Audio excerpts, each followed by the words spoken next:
Mungkin orang-orang mikirnya jalan-jalan mulu, padahal enggak, kita juga kuliah di sana. Mumpung kalian masih mahasiswa, itu tuh harus banyak, peluangnya udah banyak banget, lakuin aja. Bener-bener kalau ada kesempatan harus diambil nih, dan puji Tuhan Universitas Macung mendukung banget buat kita. Thank you.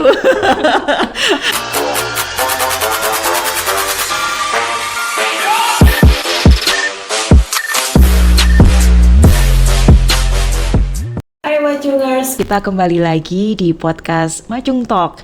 Hari ini kita akan ada di International Experience Series. Nah, khususnya gini, ada beberapa orang Macungers ini yang barusan pulang gitu ya dari Taiwan, dari mengikuti program International Credit Transfer di salah satu partnernya Universitas Macung di Taiwan, yaitu di Daya University Taiwan ya. Nah, kita hari ini mau kenalan sama mereka, mau ngobrol-ngobrol sama mereka. Sebenarnya yang berangkat ke sana itu ada 6 orang gitu. Cuman hari ini ketika syuting podcast ini ada beberapa orang yang lagi kerja, ada yang lagi ada di luar kota, ada juga yang berhalangan. Jadi hari ini kita cuman tinggal dari 6, tinggal berdua aja. Tapi nggak apa-apa ya, mereka juga mungkin akan menyampaikan juga experience atau pengalaman dari teman-temannya yang saya yakin juga nggak kalah excited gitu ya mereka untuk pergi ke Taiwan, belajar di sana gitu ya selama 6 bulan. Kita kenalan dulu ya sama mereka. Halo. Hai. Boleh dong dikenalin namanya siapa, dari program studi apa, terus dari angkatan berapa, dari mungkin kalau bukan dari Malang dari daerah mana gitu. Siapa dulu? Aku Alan dulu ya. Oke. Ya, nama aku Alan Christian, aku dari program studi manajemen dan di sini aku angkatan 2021, berarti sekarang semester 6. Semester 6. Masuk semester 6 ya? Ya, Oke. keluarga aku tinggalnya di Bali. Di Bali, di Singaraja. Oke.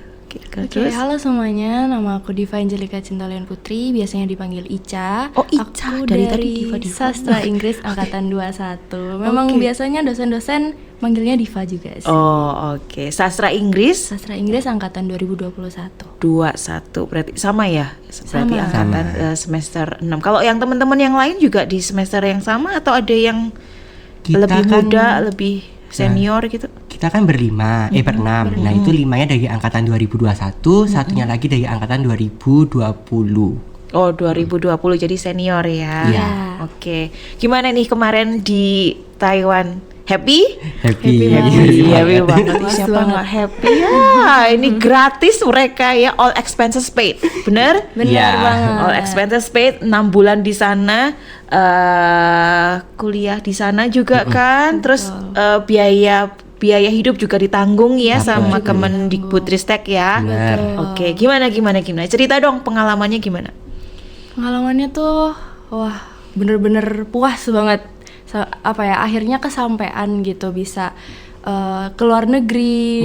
Dan mungkin orang-orang mikirnya jalan-jalan mulu, padahal enggak, kita juga kuliah di sana. Terus kita dapat teman-teman baru, kita dapat banyak wawasan baru gitu. Kalau Alan gimana? Kalau Alan pasti seru banget, seneng banget, nggak pernah nyangka gitu loh bisa ke luar negeri. Terus yang Alan pelajarin juga itu lebih ke arah ternyata pola berteman itu yang di Indonesia sama di Taiwan tuh beda banget rasanya. Beda gitu banget. Dan selain itu juga dari cara dosen ngajar tuh juga beda, nggak ada yang lebih baik, ada yang buruk, cuman ada keunikannya masing-masing gitu Dibandingkan sama yang di Indonesia gitu iya maksudnya. bener. Oke. Nah, kira-kira nih kenapa sih tadi kan katanya siapa sih yang nggak kepingin ke luar negeri? Nah, kenapa? Emang ada loh yang nggak kepingin ke luar negeri. Kenapa? Motivasi kalian untuk ikut program ini, daftar di program ini apa?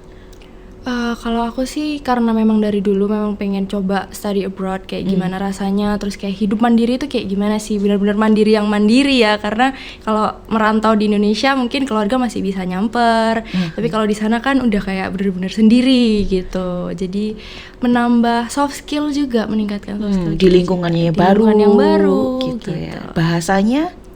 Bahasanya mungkin aku nggak terlalu pintar Mandarin banget nih, tapi masih bisa untuk kayak sekedar beli atau buat basic manner itu masih buat sehari-hari masih iya. oke ya.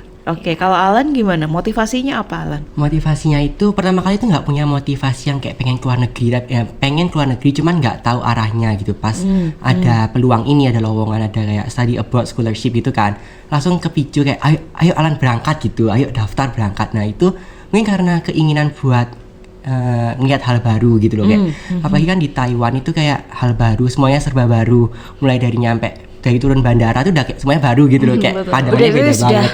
Di dunia yang berbeda Iya, banget. Disambut ini temperatur yang beda.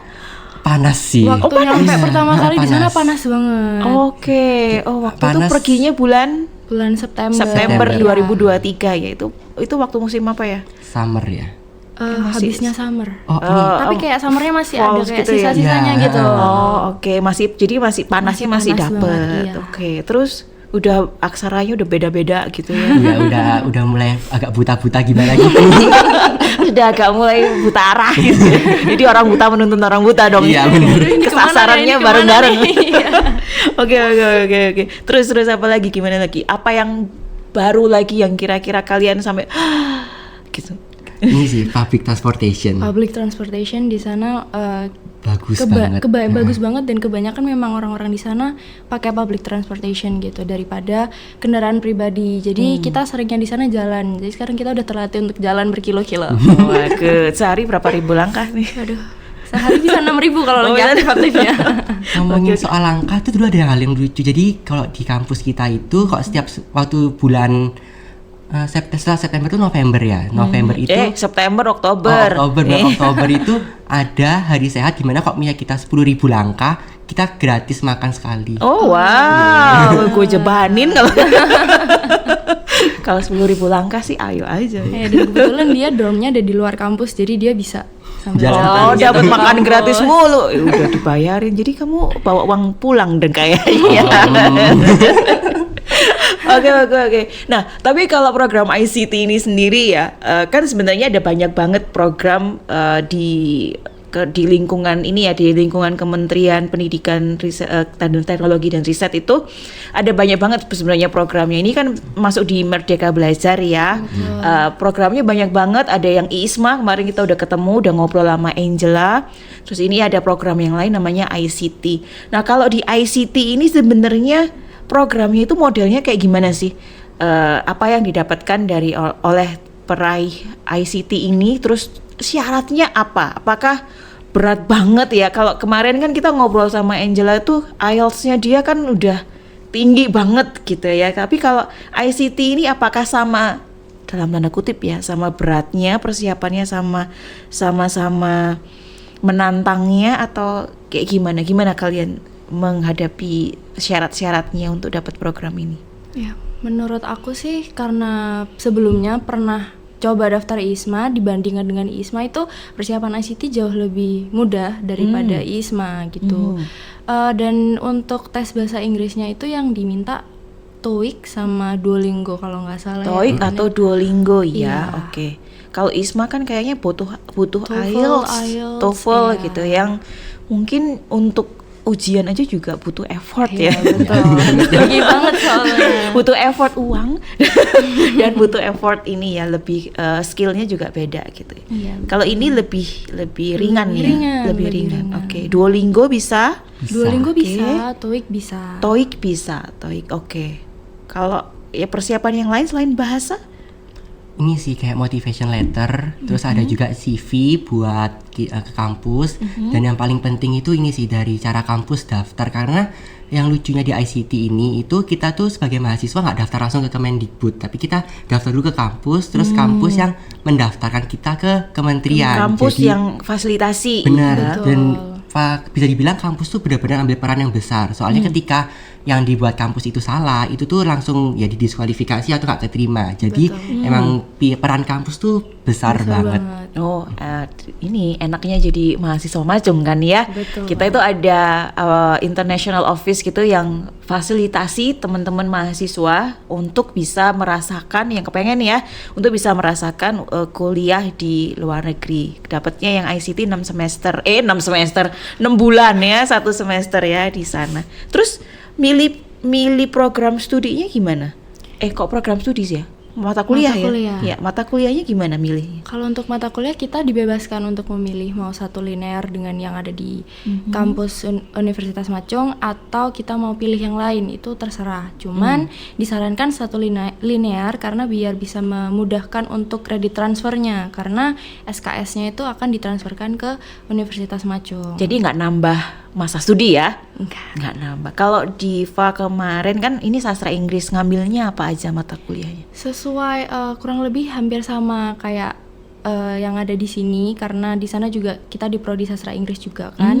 Jadi dan ada tambahannya karena di sini aku ambil penjurusannya itu tentang entrepreneurship for English. Itu jadi di sana aku ambil International Exhibition atau IMICE di sana, terus juga ada kayak Analyzing English Ads juga, jadi cukup berguna buat yang ada di sini juga, jurusan aku yang ada di Buat sini. ngelengkapin yang di Betul. sini ya. Oke. Kalau Alan? Kalau Alan tuh kan dari manajemen bisnis, tapi dari program studi udah ngebolehin kalau misalnya ambilnya nggak linear. Jadi kebetulan Alan sama Diva sama-sama di English Literature di Daya University.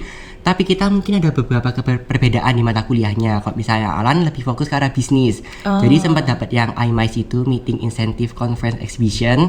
Terus dapat juga English Specific Purpose for Business. Oke. Nah, terus juga dapat yang ads dan juga sempat belajar tentang literatur western gitu.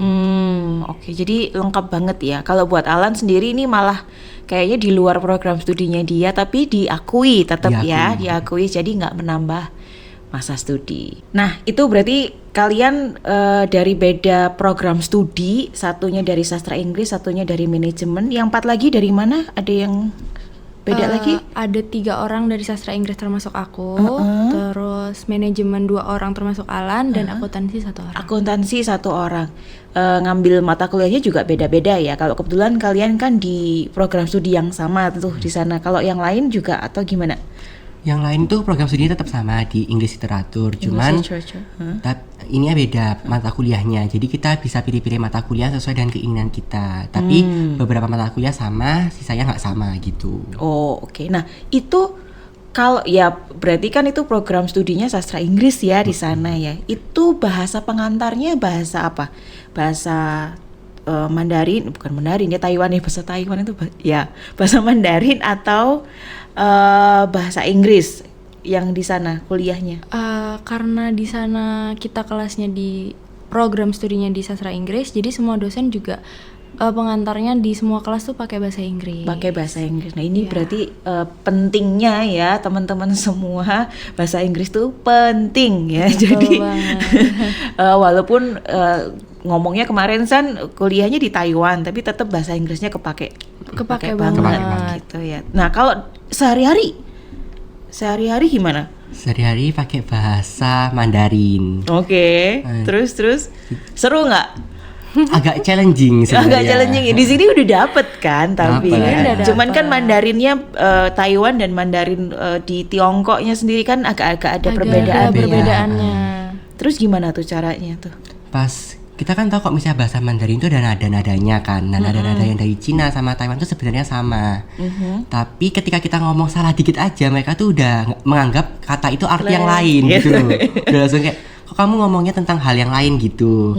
Nah, makanya pas kita berusaha ngomong pakai bahasa Mandarin terus kita nggak nyambung, kita menemukan solusi menggunakan Google Translate. Oh ya, memang itu menjadi penyelamat di mana-mana ya kan. Tapi itu kan pas baru sampai bandara kan kita. Tapi setelah kita udah 1 bulan di sana tuh udah mulai bisa ke kantin nih, kita mau beli ini tuh udah bisa ngomong sendiri gitu loh. Kalau sign?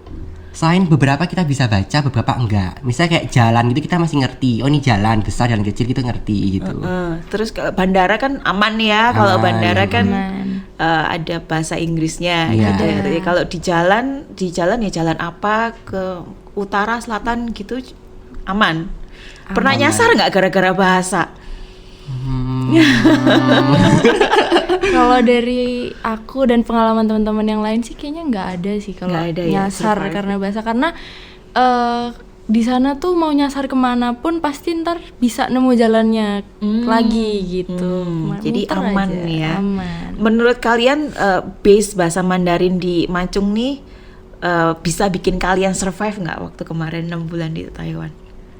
Bisa Menurutku, sih. ya bisa. Bisa ya, bisa banget ya. Oke, nah itu gunanya juga ya bahasa kedua yaitu bahasa Mandarin. Itu bisa kalian bisa survive gitu di mana-mana. Gimana nih? Ada pengalaman menarik nggak? Apa ya? Kalau orang Jawa itu biasanya tekodok gitu. Datang-datang di sana itu apa ya? Selain tadi kayaknya transportasi publik, terus apalagi yang bikin kalian surprised gitu. Jadi kayaknya Alan sempat ngomongin waktu off cam nih ya, sempat ngomongin soal dorm ya, sempat ngomongin Iya. soal asrama nih. Oh kalian di asrama, Diva juga di asrama. Iya. Semua 6 orang di asrama. Ya, Ya? tapi kita asrama beda-beda. Jadi asrama itu kan ada berbagai macam jenisnya ya. Nah, kebetulan aku sama Diva itu beda asrama. Jadi Diva asrama yang di dalam sekolah, Alan itu asrama yang di luar sekolah. Jadi harus kalau jalan kaki itu kurang lebih 15 menit lah gitu. Oke, lumayan ya. Lumayan. Dan itu nanjak. Jalannya naik. Oh, gitu. Bisa bikin tambah kurus nggak sih? Ya, olahraga. Oh nggak ya, tergantung ya. Makannya tapi banyak juga apa enggak gitu. Kalau Diva gimana? Karena aku dan 2 teman yang lain ini kita ada di satu dorm yang sama, satu kamar juga, dan sebenarnya satu kamar ini 4 orang kan, tapi yang satu ini akhirnya pindah ke kamar lain, jadi di kamar cuman kita bertiga sampai akhir kita di sana itu. Jadi dan mau jalan ke kampus pun deket banget, jadi nggak apa ya, bukan telat tapi meskipun berangkatnya agak mepet dikit tuh nggak apa-apa. Nggak apa-apa ya. Karena deket banget. Tapi nggak pernah telat kan? Jangan sampai anak macung telat gitu. Nah kalau di dorm gitu satu kamar sama sesama international students atau orang mana gitu, atau orang Taiwan juga ada yang masuk dorm ya? Ada. Kalau Alan itu satu kamar sama orang Taiwan. Jadi Alan dapat dorm yang satu kamar berdua. Dia sama anak Taiwan, dia engineering kebetulan. Nah, jadi kalau misalnya kita pas baru datang kan harus kenalan ya, kayak setidaknya kita tahu lah siapa pasangan kita dalam kamar gitu. Nah, kira kita kayak ngenalin diri kayak yang masih bisa nihau gitu, masih aman gitu. Jadi udah nggak pakai nada lagi dia baru ngomong. Udah bisa nyapa, misalnya bisa greeting gitu loh, misalnya kayak namanya siapa, terus jurusan apa, terus kenalin diri, kalau misalnya aku nih dari Indonesia, pertukaran gitu. Jadi ya waktu itu sempat makan bareng makan bareng pertama kali, makan malam bareng. Terus selanjutnya kayak kita saling bantu gitu, misalnya kan. Jadi kok di dormku itu tiap ada 1 bulan sekali itu kayak ada briefing gitu atau ada pengumuman. Nah biasanya dia itu bantu aku translatein dari bahasa Mandarin ke bahasa Inggris gitu. Jadi emang orang di sana tuh juga ramah-ramah, menyenangkan lah gitu. Oke, kalau Diva satu kamarnya tadi sama orang mana ya? Sama anak macung. Jadi sastra Inggris ada 3 orang kan. Jadi udah kita satu kamar bertiga itu. Oh, oke. Jadi apa ya? Kalau di dorm masa ya bertiga gitu kemana-mana gitu nggak? Atau ada interaksi sama teman-teman yang lain? Ada sih, cuman ya kalau udah pulang kampus memang nggak ada kegiatan lain, ya udah kita bertiga di dorm aja, kayak nonton bareng, kayak nugas bareng. Jalan-jalan gitu. nggak? Jalan-jalan dong. Jalan-jalan. Apalagi kalau weekend atau pulang siang gitu kita jalan-jalan. Sama teman-teman sekelas gitu sempat kenalan dari mana gitu atau campur? Maksudnya ada kegiatan dengan teman-teman sekelas yang dari negara-negara lain gitu? Ada sih, itu pas pertama kali kita, nah lucunya itu kita tuh teman pertamaku itu justru bukan orang Taiwan tapi orang Perancis sama orang Jepang. Ya jadi tadi ya orang buta menuntut orang buta. Iya. Oke, terus. Jadi itu pas pertama kali sampai ke Taiwan, ke depan dorm itu ya kita nggak ngerti lah mau ngomong gimana ya, kita mau nunjukin kayak aku ini orang pertukaran gitu. Akhirnya orang yang diajak omong ini juga belum tentu bahasa Inggrisnya nggak bagus banget. Jadi untungnya itu ada kakak tingkat kita yang orang Indonesia yang bisa bahasa Mandarin, dan dia itu ngebantu Alan buat masuk ke dorm kan. Nah setelah itu kita dikumpulin ke kampus malam-malam soalnya buat kenalan. Nah itu malah ketemu sama orang Perancis sama orang Jepang. Oh, jadi dari berbagai negara ya sekarang temennya ya. Karena memang di sana lingkungannya kayak multicultural banget, jadi kita dapetin temen yang beda-beda negara itu gampang banget. Asik nggak? Asik. Seru banget ya. Apa sih yang kira-kira bisa kalian ini ya, cerita unik apa gitu ya yang bisa kalian dapatkan dengan berinteraksi dengan orang dari berbagai negara at once gitu dalam satu waktu tertentu bareng-bareng, jadi mahasiswa pertukaran juga kan mereka ya. Gimana? Cara kita melakukan sesuatu yang pasti yang berbeda. Misalnya kayak orang Indo ya, kita makan bareng nih, sering makan bareng kan. Terus kita ngasih makanan atau ngoper sumpit lah gitu. Ya kita pakai tangan kanan kan. Nah, terus pas Alan nggak sengaja ngoper tangan kiri, kita otomatis ngomong kayak sorry gitu. Terus dia ngomong, ngapain kamu ngomong sorry gitu? Soalnya tangan kiri gitu. Terus kenapa dengan tangan kiri? Padahal kan itu Kalau di Indonesia nggak itu sopan. nggak sopan. Kalau di Indonesia nggak Ya. sopan. Kalau di tempat lain kan oke lah, sama-sama sama tangan gitu. Jadi kayak itu yang dirasain sih. Jadi pas pakai tangan kiri sorry gitu, kayak nggak perlu gitu, kayak udah mulai berubah cara pikirnya gitu. Ya itu jadi mengubah cara pandang kita terhadap dunia juga ya. Betul Caranya kita banget. berinteraksi sama orang-orang dari berbagai negara yang beda banget latar belakang budayanya. Betul. Ada lagi nggak yang asik gitu kira-kira? Kalau untuk soal berteman dengan yang beda negara itu kita juga kayak kadang kalau lagi kosong nih tiba-tiba atau enggak kelasnya lagi masih break gitu, kita kadang saling belajar, saling ngajarin bahasa satu sama lain wow. gitu. Bonus dong ini ya, berangkat modalnya bahasa Inggris sama bahasa Mandarin tipis-tipis, pulang bisa bahasa Prancis. Oh, Waduh. Enggak bahasa Prancis. belum sampai gitu ya. Oke, jadi banyak banget teman-teman yang bisa dipelajari kalau kalian semua ada dalam program pertukaran pelajar ya, seperti Diva, seperti Alan, seperti teman-teman yang lain gitu ya. Asik banget. Jadi kalau teman-teman ada kesempatan gitu ya untuk masuk dalam program internasional, go for it. Seperti yang disampaikan oleh Angela kemarin juga, persiapannya juga harus jauh-jauh hari ya. Kemarin persiapannya memang tidak seberat waktu IISMA ya, tapi berapa lama sih nyiapinnya? Alan kurang lebih kayaknya 2 bulanan. 2 bulanan. Kalau Diva? Kalau untuk karena sebelum yang aku bilang tadi, aku sempat mau daftar ISMA, jadi untuk English testnya itu aku udah ada. Jadi tinggal persiapan masuk ke kayak dokumen-dokumen buat ditayehnya ini gitu. Oke, ya itu sama seperti yang kemarin juga ya.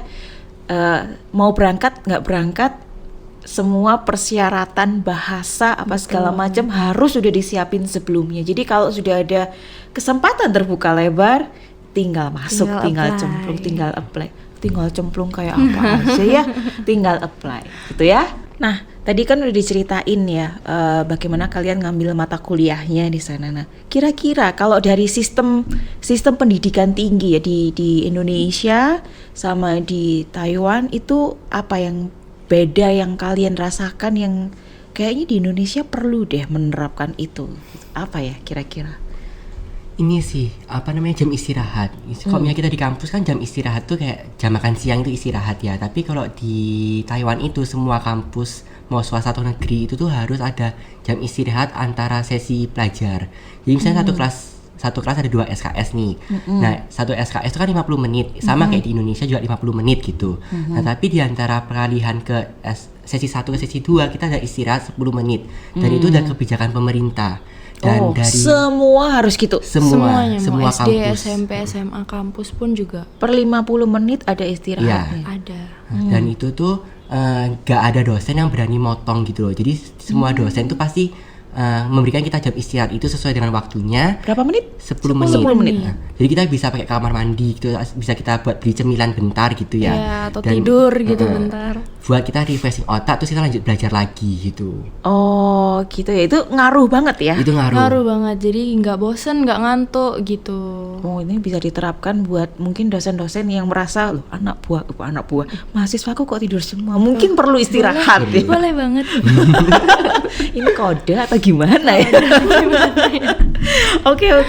Nah, tapi kalau dalam itu kan dalam hal pengaturan waktu gitu ya. Tapi kalau dari sisi kekayaan materi atau dari sisi sistem pembelajaran gitu tuh ada nggak ya yang beda banget sama di Indonesia gitu? Apa yang kira-kira bisa diimprove gitu dari sistem pendidikan kita gitu? Mungkin kalau di sini itu kebanyakan setiap dosen selesai memberi materi, kadang mahasiswa diberi kesempatan untuk ayo presentasi atau diskusi kerja kelompok kayak gitu kan di dalam kelas. Tapi kalau selama di sana itu kayak spoon feed gitu. Jadi dosen ngasih materi, terus di akhir kelas nanti biasanya dikasih kayak small quiz atau pop quiz gitu. Terus nanti tugas-tugasnya pun kayak nggak sesusah atau seberat kayak di Indonesia, karena di sana memang tugasnya cuman kalau misalnya satu ya udah satu, nggak akan bercabang 2, 3 gitu, enggak.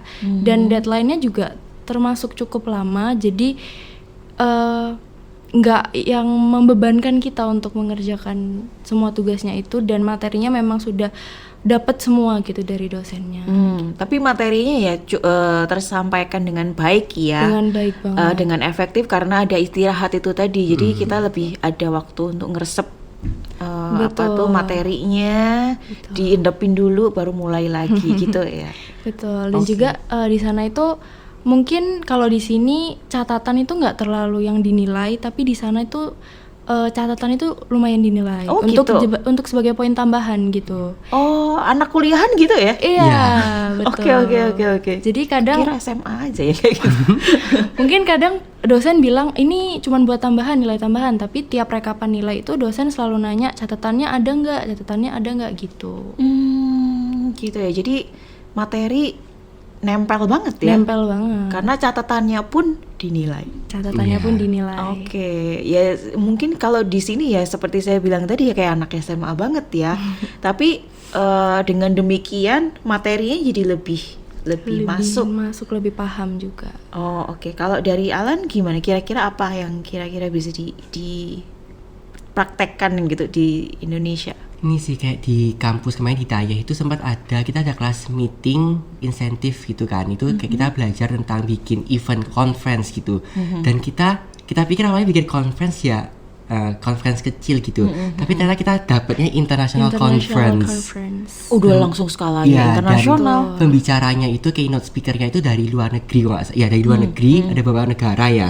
Dari itu tuh yang kita sebagai mahasiswa yang mau belajar dikasih kesempatan buat kita handle acaranya. Iya, kita jadi panitianya gitu. Dan itu berkesannya itu karena kita mulai dari bikin handbooknya yang biasanya ada nama pembicaranya, terus ada abstraknya, ada emailnya, kita diajarin bikin handbooknya, terus diajarin cara tata cara waktunya, dan juga kita diajarin setelah dari keynote speaker ke pembicara kecil ada kelas-kelasnya gitu, kita bisa ikut kelas-kelas conference itu gitu. Iya, kita juga bikin posternya sendiri ya Alan ya.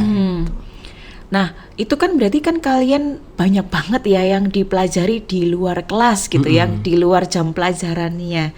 Sebenarnya itu kan juga yang jadi tujuan pemerintah untuk Merdeka Belajar ya. Jadi kita bisa belajar dimanapun kita berada. Betul. Dan kita juga bisa membangun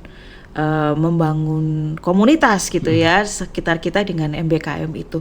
Nah, kalau MBKM sendiri ya menurut kalian seberapa penting sih kalian bisa belajar di luar negeri gitu? Seberapa penting itu buat kalian dalam program MBKM gitu? Pentingnya nggak bisa diukur, tapi itu penting banget. Soalnya banget. Kenapa? Dari MBKM sendiri kita kan bisa belajar dari luar negeri ya. Dan apa yang kita dapat itu nggak berhenti di kita aja. Soalnya kita kan pasti sampai MBKM nyuruh kita bikin laporan. Nanti laporan kita buat seminarnya. Terus nanti teman-teman dengar atau nggak bakal dari sehari-hari kita ngomong nih. Terus harusnya nggak kayak gitu, harusnya kayak gini gitu. Nah itu ilmu yang kita dapat dari MBKM itu bisa kita sebarin ke lingkungan sekitar gitu. Dan itu mengapa itu penting banget gitu. Dan bagaimana khususnya internasional ini, bagaimana gitu kita berlaku sehari-hari itu pasti kerasa bedanya. Kayak setelah kita pandang nih, harusnya Indonesia udah mulai nerapin public transportation, kita udah mulai kepikiran kayak gitu. Udah harus beralih di mana kendaraan pribadi itu udah nggak tren lagi gitu. Iya, untuk mengurai kemacetan juga gitu ya, untuk saving emisi karbon juga gitu. Jadi banyak banget yang memang bisa dipelajari dari ICT ini ya. Kalau menurut kalian nih, pembelajaran yang kalian dapatkan di dalam kelas sama di luar kelas selama di sana itu banyak mana? Kalau menurut aku balance sih. Benar-benar kita dapat secara akademik, tapi non akademik kita juga dapat, alias wawasan secara di bidang edukatif, di bidang pendidikannya dapat, wawasan secara budayanya juga dapat gitu. Kalau menurut Alan gimana? Menurut Alan balance juga. Oke. Kayak yang dipelajarin pasti setiap mata kuliah tuh ada di kelasnya, terus nanti dikasih tahu project besarnya pasti di luar kelas gitu. Entah mau bentuknya apa tuh beragam gitu. Kalau dalam kehidupan sehari-hari? Kehidupan sehari-harinya ya itu cara pola pikir gitu loh. Kayak misalnya apa yang kerasa itu saat kita mau beli makan. Nah itu kayak kok biar kita langsung ketawa. Ada apa ya? Ya, misalnya kita mau beli makan nih, kalau kita di kantin ngomong beli makan nih ya kayak Bu mau ini selesai gitu. Tapi kok di sana kita diajarkan mengantri gitu. Di ngantrinya itu benar-benar satu garis lurus. Tapi kalau udah nyampe sesi area makanan tuh kita nggak boleh ngomong. Kita harus diem soalnya kalau kita ngomong kita akan mengkontaminasi makanan yang ada. Oke. Jadi kalau kita ngomong gitu nanti bilang jangan ngomong gitu. Jadi biar makanan ini tuh nggak kena cipratan gitu. Selain itu juga kayak kita ngerasa kok misalnya selama di Taiwan itu akses tuh lebih mudah. Misalnya kayak buat orang yang menyandang disabilitas itu pasti ada, nggak pernah ada tempat yang nggak bisa diakses untuk penyandang disabilitas gitu. Sekereta-kereta pun ada khusus untuk lift untuk yang disabilitas, parkiran juga ada, dan untuk yang kaum prioritas juga diutamakan gitu. Jadi itu mulai pikirannya ke bawah gitu loh. Sebenarnya itu kan juga kayak way of life-nya mereka ya, bagaimana kita itu hidup bermasyarakat. Sebenarnya kalau dipikir-pikir ya terserah kita mau ngapain itu juga terserah. Cuman kalau di sana lebih dibiasakan bahwa kita itu hidup bermasyarakat, ada orang lain yang juga pakai fasilitas yang sama. Jadi ya kita sebagai anggota dari masyarakat itu gimana supaya orang lain juga bisa merasakan benefit yang sama kita gitu ya. Betul. Ya jadi itu di apa aja, di transportasi umum juga kayak gitu? Iya. Sebenarnya kalau kan ada halte juga di kampus itu. Orang-orang mahasiswa tuh kalau mau masuk bus juga antri gitu. Jadi nggak desel-deselan. Nggak takut kesenggol orang. Betul. Dan juga masyarakat lokal di sana ramah-ramah semua. Ada cerita lucu. Jadi waktu pertama kali datang ke sana ketawa juga ada di sana itu kita naik HSR ya Lan ya. HSR itu apa? MRT. Oh, MRT. Oke. MRT. Jadi tuh cepet banget dan waktu itu lagi hektiknya nih bawa koper ya kan. Terus koper aku ini lumayan berat dan rodanya cuma 2 jadi makin berat gitu. Nah, terus waktu mau masuk belum sempet dapat tempat duduk, pintunya udah ketutup dan keretanya udah langsung kayak wuz gitu. Jadi aku jatuh. Oke. Udah jatuh. Sakitnya nggak seberapa, malunya luar biasa. Betul. Udah jatuh, kepentok lagi. Jadi terus di sana kebetulan ada banyak lansia yang duduk di kursi prioritas ataupun nggak di kursi prioritas gitu. Terus mereka tuh langsung kayak duduk sini gitu. Cuman kan di situ karena kursi prioritas dan aku kayak nggak apa-apa, udah malu juga. Jadi yaudahlah nggak apa-apa, pegangan aja di tiang gitu. Tapi mereka juga bantuin kan ya. Mereka bantuin. Malah yang prioritas ini memberikan kursi prioritasnya Betul. kepada yang lebih membutuhkan. Karena jatuh.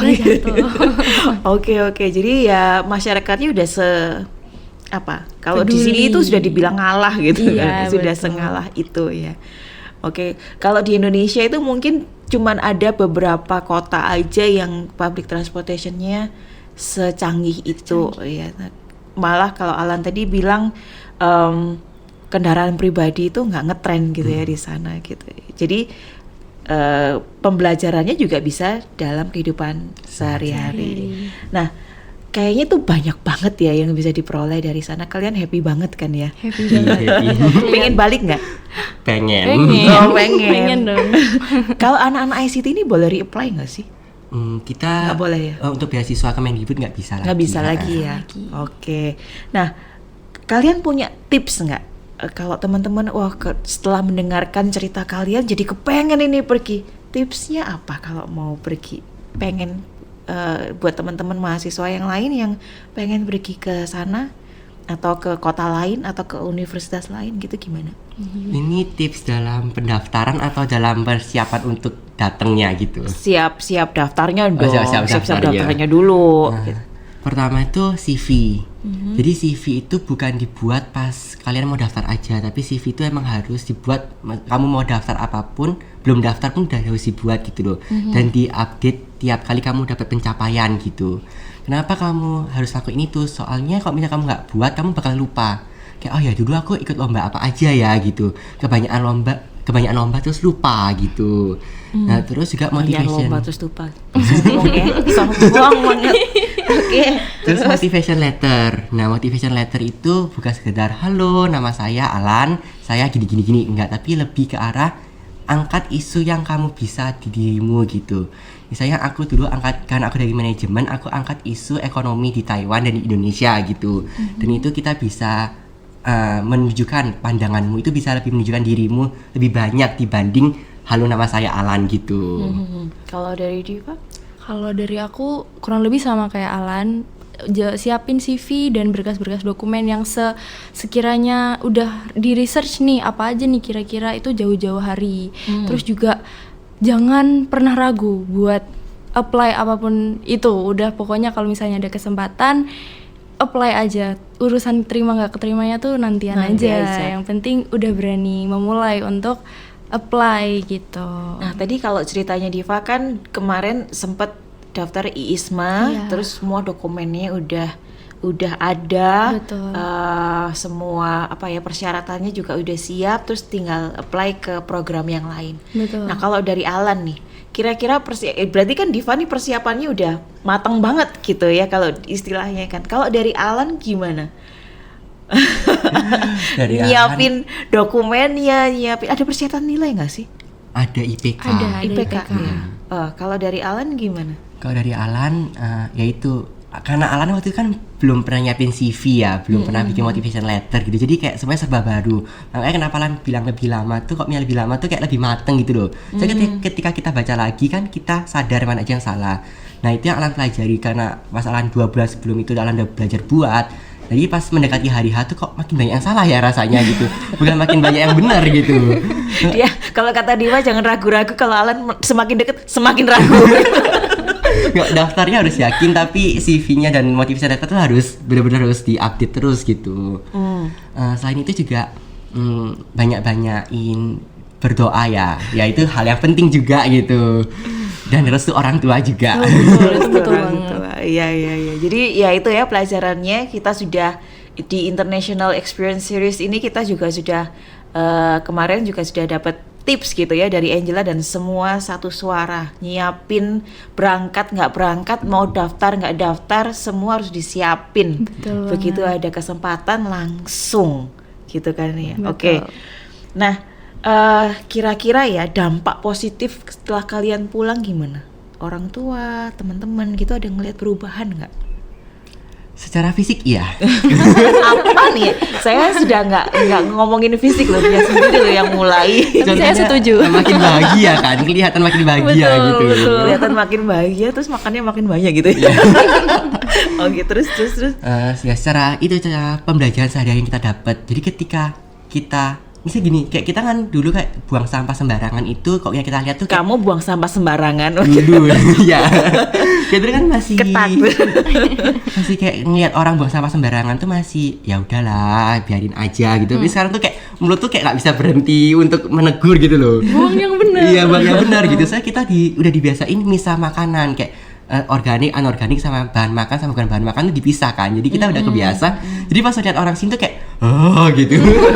Habis makan diringkes ya kan? Iya, betul. Kan di sana kayak self service semuanya. Kemarin aku ke McDonald kan, terus pas aku Sebut makan, merek nih. aku kemarin ke McDonald Indo, aku makan terus nyari ini nih tray buat servisnya, ternyata ini Indonesia, jadi tinggal aja. Ditinggal aja. Kalau di luar negeri nggak boleh ya, Iya, harus diringkes dikembaliin. sendiri. Oke. Kalau dari orang tua misalnya ada ini nggak ada wow anakku berubah gitu? Ada sih. Jadi dulu tuh aku nih bandel banget sih jujur aja. Terus Nggak kelihatan ya kalau nggak bandel. kelihatan ya. Maksudnya bandel kalau di rumah Oke, gitu. oke. Kadang kayak disuruh itu kayak masih gitu. Saya ini bukan bahasa Mandarin ya. Seknya tuh 10 menit gitu. Lama banget sampai mama tuh marah gitu. Tapi selama di sana kayak bisa apply apa yang diajarin mama di rumah gitu, bersih dorm sendiri, terus kemana-mana sendiri, apa sendiri. Jadi waktu sampai rumah lihat barang yang nggak rapi dikit gatel udah pengen rapiin. Dan waktu di sana kebiasaan habis nyapu langsung ngepel. Oh, Nah gitu. Iya, jadi waktu sampai rumah nyapu langsung ngepel. Jadi mama kayak bersih banget nih, ada apa nih? Mau ada apa? Mau siapa yang Kira mau ada datang? maunya. Ternyata emang udah kebiasaan di sana. Kebiasaan ya. di sana. Dan itu mungkin baru bisa didapat kalau 6 bulan ya. Kalau cuman 2 minggu, seminggu, 2 minggu mungkin belum kebentuk gitu belum ya. kebentuk. Ya, jadi 1 semester di sana harus. Kalau Alan ada ini, karena kan Alan jauh dari orang tua nih ya. Jadi orang tuanya komen apa gitu? Yang pertama di komen itu tentu kita makin bahagia ya. Berarti orang Dulu tuanya nggak bahagia gitu Enggak, orang tuanya maksudnya. makin yakin anaknya enjoy gitu. Oke. Nah terus melihat value barang. Kayak misalnya karena Alan kan jauh dari orang tua, terus udah sering jauh dari orang tua, terus nggak pernah masak sendiri, emang Alan akuin, tapi selalu beli makan. Jadi pas kemarin balik terus dikasihin makanan orang tua tuh yang mamanya masak gitu kan, terus kita makan tuh kayak bersyukurnya tuh kayak kelihatan banget gitu loh, kayak makasih mama gitu, dipeluk gitu, itu kayak Wow. itu kayak tumben gitu, ada apa ini? Iya, tumben ada apa ini? Terus kayak nggak apa-apa sebenarnya, emang karena jauh dari orang tua tuh kayak hal-hal kecil yang orang tua lakukan tuh bisa berarti gitu loh. Gitu. Betul. Terus karena jauh nih lumayan, karena aku gak pernah jauh dari orang tua kan, seumur hidup udah sama mama terus. Waktu di sana 6 bulan tuh kayak berasa banget, terutama waktu sakit, waktu itu pernah sakit di sana. Biasanya kalau di sini kan sakit panas udah pasti langsung dirawat sama mama gitu kan. Di sana tuh bener-bener kayak udah masih harus UAS, harus aduh pokoknya Urusan dewe. berasa banget gitu. Terus Iya. waktu kemarin ada jalan sama mama gitu, bilang lah aku kayak tiba-tiba aku gandeng mama, I love you ma, gitu. Terus kayak apa? Kenapa?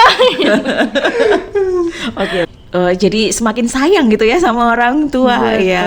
Semakin sadar gitu loh kalau ada apa ya, ada kasih sayang itu selama ini kan taken for granted ya. Betul. Sekarang jadi tersadari gitu kalau di Ada lagi nggak kira-kira perubahan positif apa yang keluarga tangkep gitu dari kalian? Makin mandiri, ya itu pasti makin mandiri kita. Terus apa lagi ya? Mungkin kalau untuk soal belajar ya, tiba-tiba kayak ada materi itu kayak langsung pengen nyatet gitu. Kayak hari ini kebetulan aku ikut obor kan. Nah biasanya materi itu kan kita kebiasaan udahlah di foto aja atau enggak gitu, nanti aja nunggu PPT-nya di share gitu di grup. Tapi karena udah kebiasaan di sana nyatet, akhirnya aku sekarang nyatet Catatannya gitu. diperiksa ya biasa. Terus kayak bilang ke mama kayak aku nyatet loh gitu, kayak mama ya udah gitu dong, bagus, belajar yang bener makanya. Tahu gitu dari dulu aja kirim gitu.